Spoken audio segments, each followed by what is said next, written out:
बाबांनी त्यावेळेस माझ्या खिशात 11 रुपये टाकले. त्यापासून मला कधीच पैशाची कमतरता भासलेली नाही. ते बाबाचे पैसे अजूनसुद्धा माझ्या खिशात मी हल्ली ठेवत असतो. आज हम जाने वाले हैं अडुळसा बाज़ार. श्री संत लहानोजी महाराज का एक गाँव है. ये दरियापुर तालुके में आता है, अमरावती डिस्ट्रिक्ट में, माना महाराष्ट्र में आता है. तो यहाँ पे संत लहानोजी महाराज का मंदिर है और वहाँ पे लहानोजी महाराज की समाधि भी है. दोस्तों, हम आपको लहानोजी महाराज का मंदिर और समाधि और उनके जो भक्तों ने जो अनुभव सुना है वो हम आपको दिखाएंगे. साथ ही साथ उनके जो भक्त का जो बिज़नेस है वो कैसे ग्रो ऑफ कर रहा है वो भी हम आपको दिखाने वाले. तो चले दोस्तों, आप हमारे साथ बने रहिए. अभी हम आपको दिखा लहानोजी महाराज का मंदिर है. यहाँ पे अन्नदान भी होता है, इसलिए अन्नदाता हॉल है. जैसे हम मंदिर में आते एक छोटा सा पेड़ है जो हमारा स्वागत करता है. तो जैसे हमने यहाँ पे उनके जो भक्त से इन्फॉर्मेशन लिया तो पता चला कि लहानोजी महाराज बहुत दानी थे. कोई भी उनके पास जितना भी पैसा आता था वो अपने भक्तों को दान में दे देते. और साथ ही साथ ऐसे कहते हैं कि लहानोजी महाराज को एक भक्त ने उनको एक कार भी गिफ्ट दिया था, लेकिन वो अपनी उस कार को कभी यूज़ नहीं करते थे. वो किसी की भी गाड़ी को पे बैठकर निकल जाते थे. माना उनका त्यागी वृत्ति बहुत उन्होंने त्याग किया हुआ था. ये लहानोजी महाराज का हॉल है. यहाँ पे बहुत सारे सत्संग होते हैं और ये उनकी वीणा है.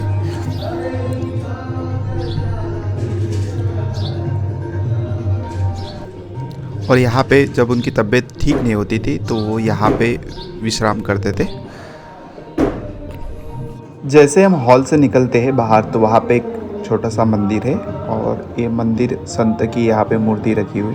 तो जितने भी भक्तगण आते हैं तो इस मंदिर में आते हैं और इस संत की दर्शन करते हैं. और फिर यहाँ का वातावरण अच्छा है और यहाँ के वाइब्रेशन भी अच्छे हैं, पॉजिटिव वाइब्रेशन है.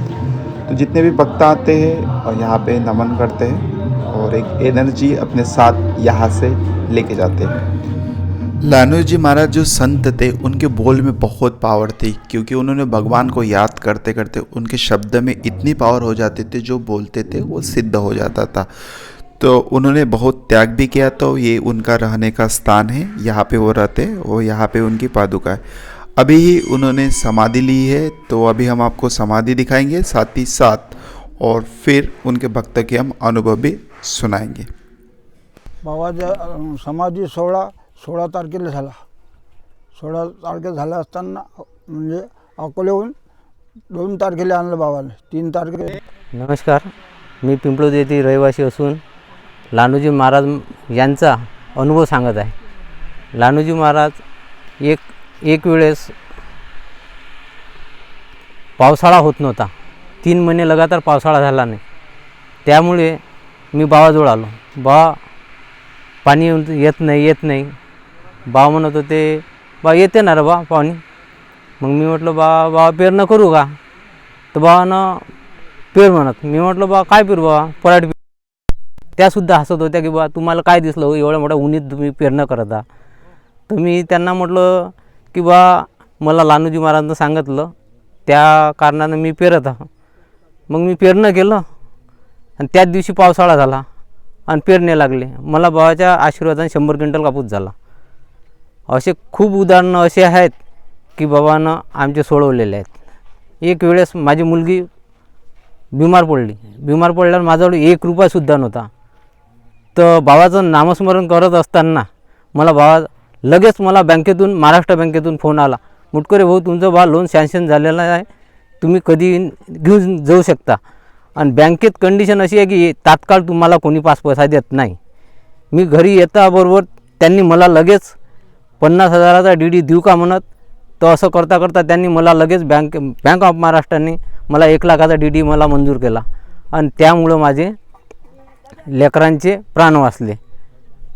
असे खूप उदाहरणं आहेत की बाबाचे जे भक्तावर संकट आलेले आहेत ते बाबांनी सोडवलेले आहेत. एक दिवस मी असंच रस्त्यानं चालत होतो, त्यावेळेस मी असा विचार करत होतो की बा आपली गाडी पंक्चर झाली किंवा काही झालं तर आपल्याजवळ 5 पैसे नाही आहे. तर मग मी नदीकाठी आल्यावर असाच विचार केला की बाबांना आपल्याला 10 रुपये मागितले तर किंवा 1 रुपया मागितला तर आपल्याजवळ 1 रुपया नाही आपल्याला देण्याकरता. तर असा विचार करत मी मंदिरात आलो. मंदिरात आल्यानंतर बाबांना मी बाबाचं दर्शन घेतलं आणि बाजून उभं होतो. बाबानं मला आवाज दिला. बाबा म्हणत होते तू इकडे आ, तुमच्या खिशात म्हणे 1 रुपया तरी. तर त्यांना एक मधात म्हातारा बुडा भेटला. त्यांनी सांगितले, विचारले कुठे चालले रे बाबा, तर लाखनवाडी. त्यांनी सांगितले की तळेगावच्या जंगलात निंबाखाली बाबा आहे. त्यांनी यायला शिदोरी मागून बेसन भाकर जेवण केलं. तिथं गेल्यानंतर असे हार टाका असे त्यांनी सांगितले की तुझ्या पाचची बेसन भाकर मीच खाल्ली, तुला लहानोजी महाराजचा पुरापूर प्रसाद आहे. त्यांनी हार यांच्या गळ्यात टाकून यांना नमस्कार करून परत घरी पाठवलं.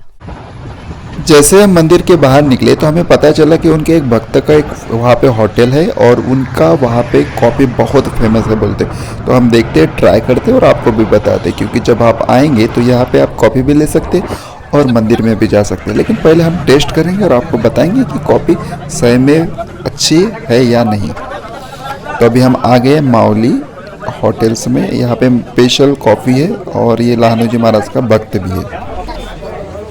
अभी हम दोस्तों यहाँ पे कॉफ़ी बहुत फेमस है बोलते हैं. अभी तक के हमने तो नहीं ली है, अभी हम पियेंगे. भाई एक कॉफ़ी दे दो.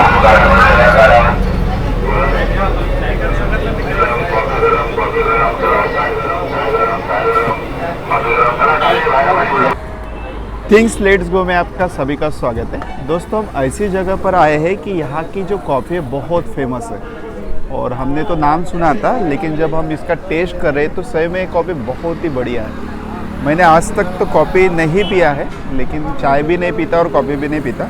लेकिन इस समय जब हम इस कॉफ़ी के जब हम टेस्ट कर रहे हैं एकदम बढ़िया है, क्योंकि इसमें जो है इनकी जो विशेषता है यहाँ पे इस कॉफ़ी में वो मलाई का यूज़ करते हैं और थोड़ा गाढ़ा बनाते हैं. तो मुझे आज तक की ये जो कॉफ़ी है बहुत ही अच्छी लगी. और ये जो स्थान है ये दरियापुर तालुके में आता है. तो आप ज़रूर आए और एक कॉफ़ी ज़रूर टेस्ट करें. हम आपको इसका जो नाम है वो भी बताएंगे. आप ज़रूर आए दोस्तों, क्योंकि बहुत ही बढ़िया कॉफ़ी यहाँ पे बनती है. ये होटल दरियापुर और अकोट रोड पे है, माना दरियापुर को लग के है. यहाँ से आप अडुड़सा बाजार जा सकते हो जो 15 किलोमीटर डिस्टेंस पे है. बहुत बढ़िया. और दोस्तों आपको ये हमारा वीडियो कैसा लगा, इसको लाइक और सब्सक्राइब करना ना भूलिए. और आज हम जानेंगे कि आप वीडियो को लाइक और शेयर क्यों नहीं करते. अगर आपको अच्छी नहीं लगा तो इस वीडियो को जरूर देखिए और लाइक शेयर सब्सक्राइब भी कीजिए और बेल आइकन को भी दबा देना. समझ में आया दोनों क्या चाहते हैं. आप हमारे चैनल को लाइक और सब्सक्राइब जरूर करें दोस्तों. अभी के लिए धन्यवाद. फिर मिलते हैं नेक्स्ट एपिसोड में. बाय.